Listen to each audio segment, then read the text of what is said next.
Spy Ring was not found out about until 1933 by a man named Morton Pennypacker. He was a historian. He was given a large trunk. Inside that trunk was some letters, and he researched those letters with some letters that he had that belonged to George Washington, and he came up with the idea that he recognized the handwriting. He put two and two together and realized that what he had been given from the Townsend family was actually letters that were written by Robert Townsend, and those same letters that he had from George Washington, same handwriting, which made him realize Robert Townsend was part of the Culper Spy Ring. So, why was there even a Culper Spy Ring in the first place? Because spies were kind of considered to be low life, and nobody wanted to be a spy. It wasn't a gentlemanly thing to do. But after the Battle of Brooklyn, which was the largest battle in the American Revolution, Washington knew that he needed spies on Long Island and in New York because the British had completely taken over Long Island.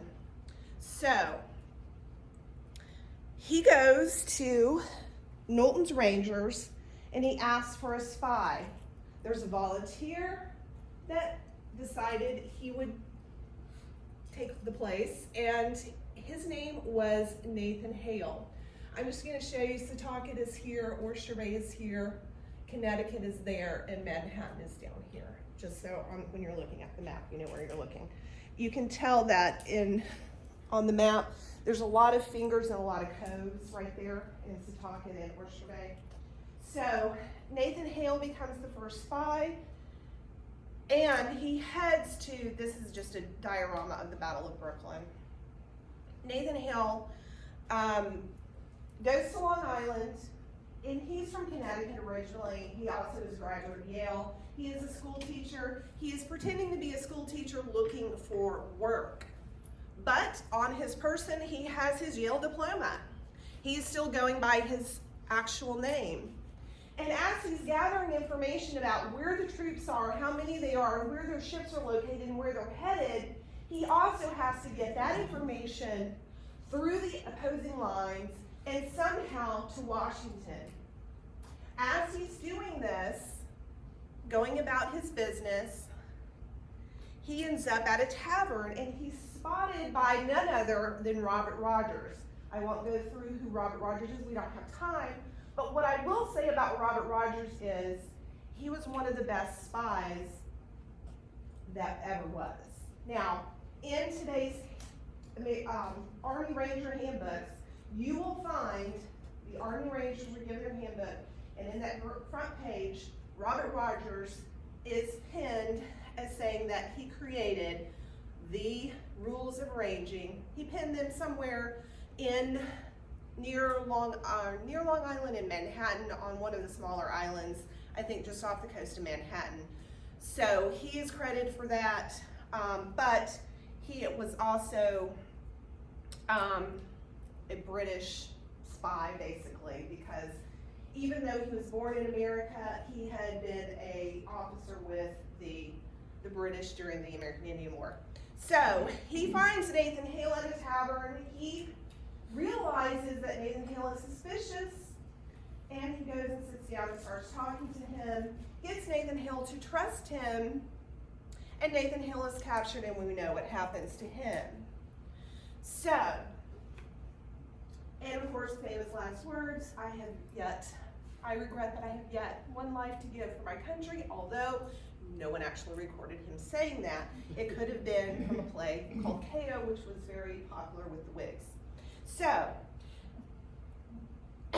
Washington learned something very important after this hanging of one of his men, and of course Nathan Hale is recorded as the very first spy in America, and he's actually, there's a whole statue of him at the CIA in Langley, Virginia.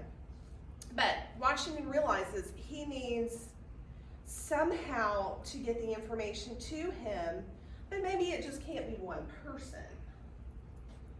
So he already is getting information from Caleb Brewster because Caleb Brewster's a whaleboat operator, and he's going back and forth from Long Island to Connecticut. And he's already carrying information from Setauket, New York, on Long Island, to Washington. And he's been doing that for quite a while. So, and Benjamin Talmadge, being from Setauket himself, he knows Caleb Brewster. And so, because he knows Caleb Brewster, Washington says, I'm getting this information from Caleb. What else? Who else from Setauket can we talk to? And Abraham Woodhull comes into play. He's also from Setauket. And he gets into some trouble because he's a farmer. He's a farmer of like potatoes and things like that, and he's having to hold down his family's farm because his older brothers have been killed, and not in the revolution, but before. He's got a younger sister still at home. He's holding down the farm, but he's also selling goods and merchandise, and he got into some trouble for selling to the wrong person or something. Benjamin Talmadge comes to his rescue and says to him, I really need a spy in Setauket that knows Caleb Brewster, that can work with him on getting the information to Washington about what they're doing on Long Island. Because as you know, the British have completely taken over Long Island and Manhattan at this time. Which doesn't matter if you're a Tory or a Patriot, they have already taken over your house. They have gone in your churches, knocked down all your pews and put their horses in there. They've cut down all your trees, they've used them for firewood, and they've taken all your farm animals, regardless of if you're Tory or not.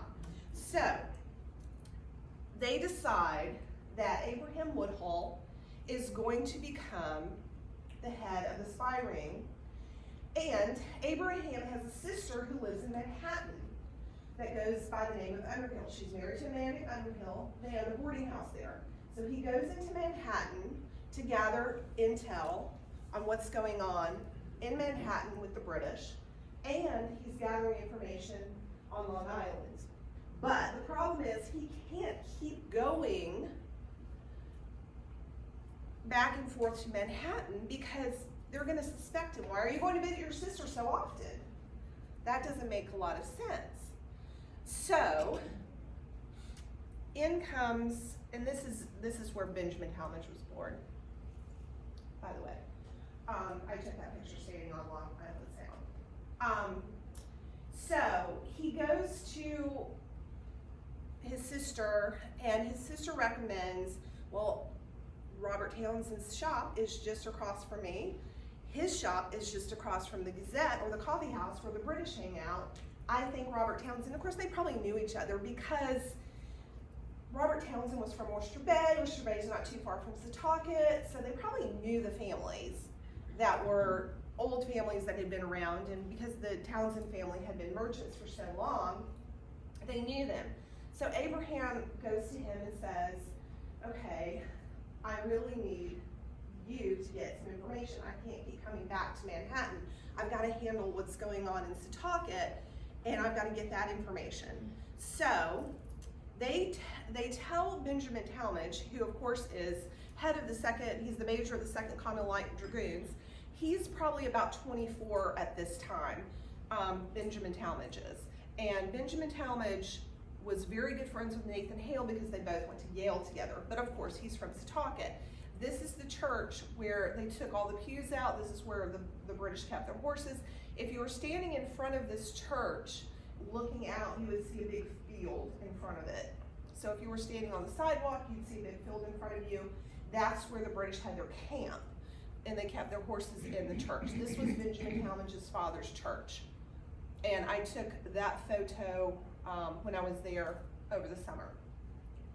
So Benjamin Talmadge and Abraham Woodhull come up with, of course, a code, because they said, we cannot let anyone, including Washington, know who we are. Thus, nobody finding out about this until 1933. So, Benjamin Talmadge comes up with a code of numbers. This is Patriots Rock. They put a cannon on top of this and they fired it at the British in Setauket. I had to climb on top of it. That is the Episcopal Church. That's the church where the British actually went. So that church was not harmed. It's the oldest church on Long Island. So you can see the route that they were taking. You can see that from Setauket, Caleb Brewster is heading across to Connecticut with the information in his hands to get it to someone who's going to get it to Benjamin Talmadge, who's going to get it to Washington. You also see that after they've decided, okay, I'm going to be Samuel Culper, the reason they came up with the names and the numbers and everything, and Benjamin Talmadge talked with Washington about this because they knew they were going to keep their names completely under wraps. And Washington was from Culpeper County in Virginia. They shortened it to Culper, so Abraham Woodhull was Samuel Culper. He was also number 723, and Washington was 711. Benjamin Talmadge was 721. Benjamin Talmadge becomes John Bolton, and in Manhattan, Robert Townsend becomes Samuel Culper Jr. And so Benjamin Talmadge comes up with all these numbers for them.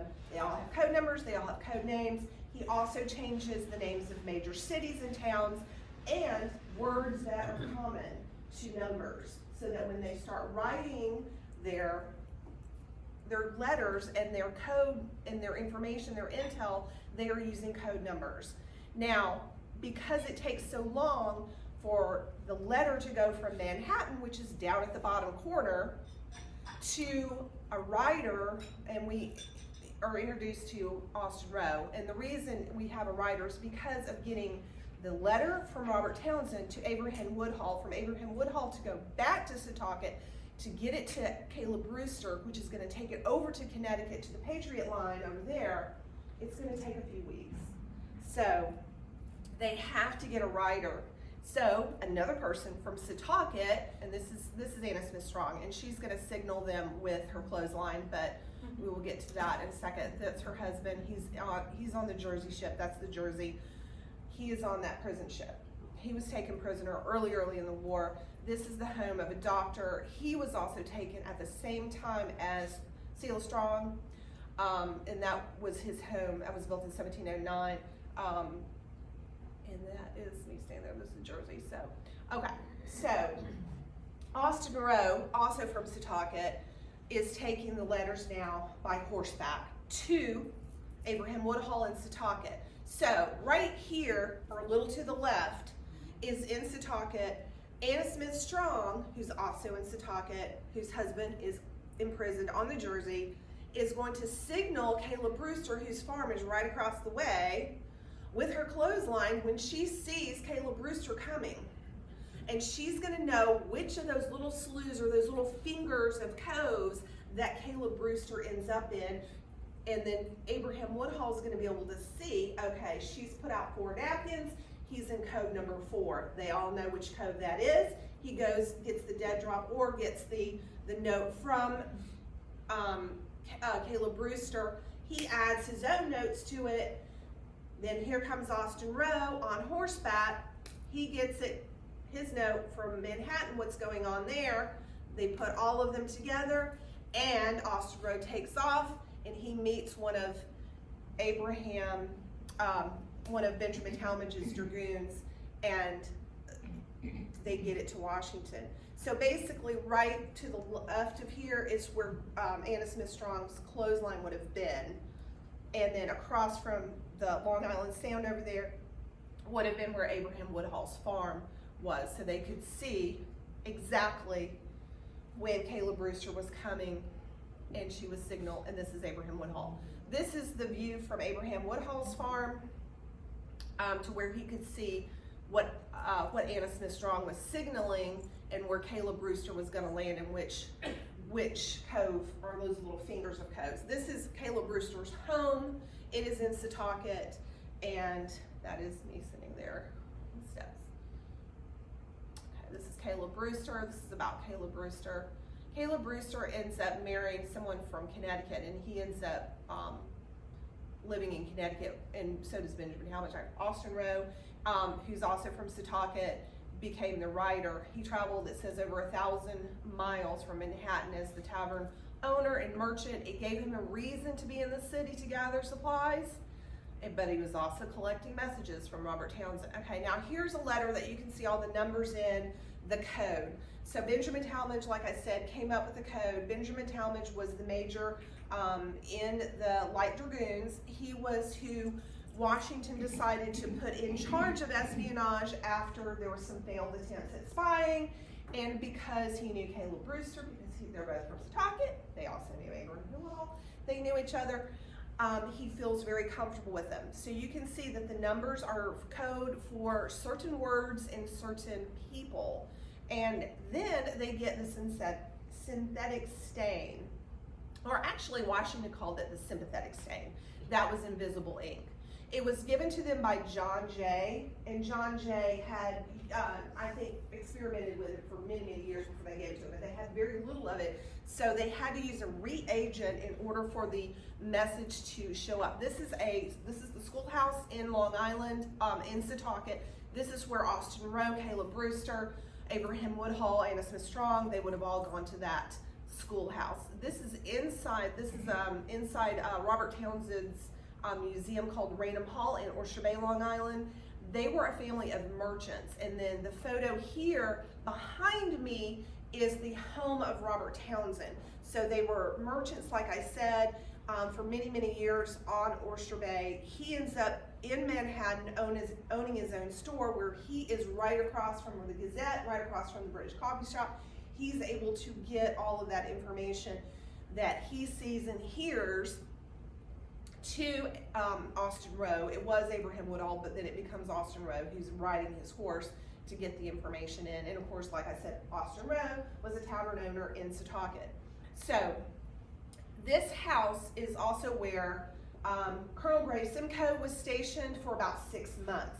He was in charge of like the Queen's Rangers, and he met John Andre there. John Andre, as you know, was head of the British espionage, and he is the one who was talking with Benedict Arnold. So they meet in this home, in Robert Townsend's home. Now this is part of Robert Townsend's home, and it is connected, but in the 1800s they did a Victorian upgrade, and that is it. But it is part of the house, even though it looks completely different from the front of the house.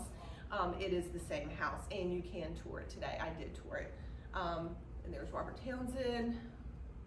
Now, this is the living room where Colonel James Simcoe, and that's Simcoe in the corner. This is where he sat with John Andre discussing the plans. There was a woman in the home named Elizabeth, who was a spy. This is probably the best book I had read on the Culper Spy Ring and anything that had to do with the Culper Spy Ring. This is about Robert Townsend's family, but also about Elizabeth, who was living in that home at the time. Of course, Robert was not there when James Simcoe had taken over his home. He was in Manhattan running his store. But of course, like I said, his spy was there listening to what was going on between him and John Andre.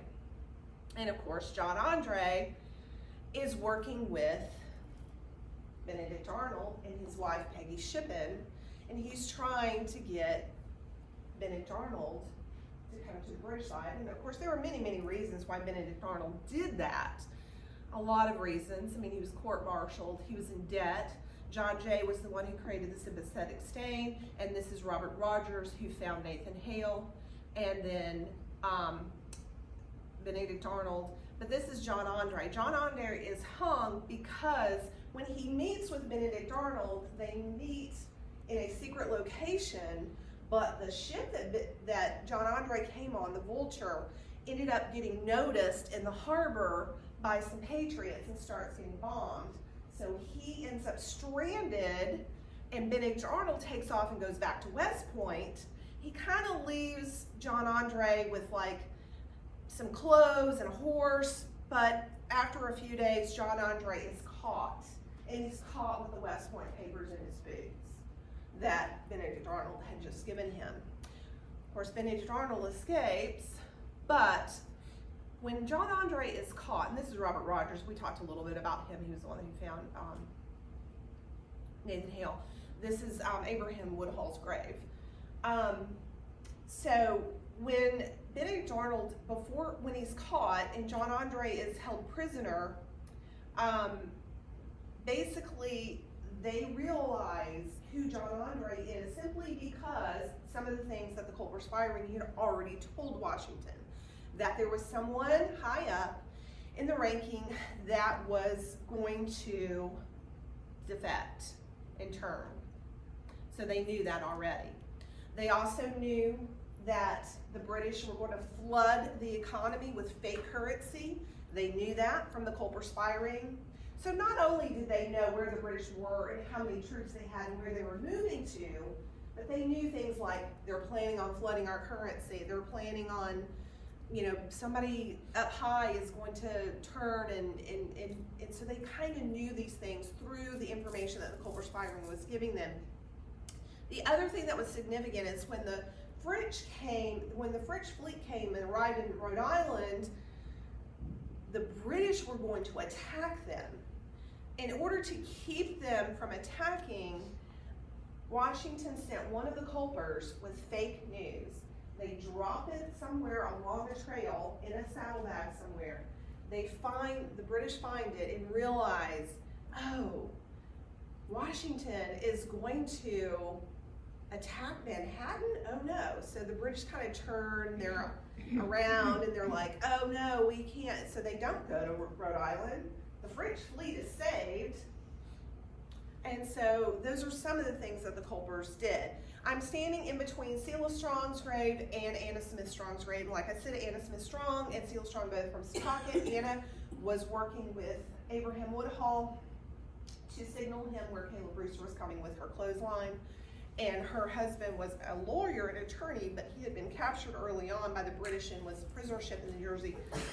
But he is rescued, or they do a prison exchange, and he is, this is me on Long Island Sound. This is my tour guide. I did a private tour of the Culper Spy Ring with her. 1 minute, please. This is George Washington, Francis Tavern. This is on Pearl Street in Manhattan. This is the building where Washington and his officers had their final meeting. As soon as the British finally left, they have their meeting with Washington at Francis Tavern. Once you go in and up the stairs, you will see a museum at the top. There is a museum there. This is the inside of Francis Tavern, and there's a staircase just to the left there that goes up. There's a wonderful museum up there. This is the home of Benjamin Talmadge. It is in Connecticut. This is where he lived his final days, in Litchfield, Connecticut. This is the home. This sits on Kings Highway. This is in King of Prussia, Pennsylvania. This is where General Greene, George Washington, Alexander Hamilton, they had one of their very first Thanksgivings in this dining room right here. My friend lives in this house.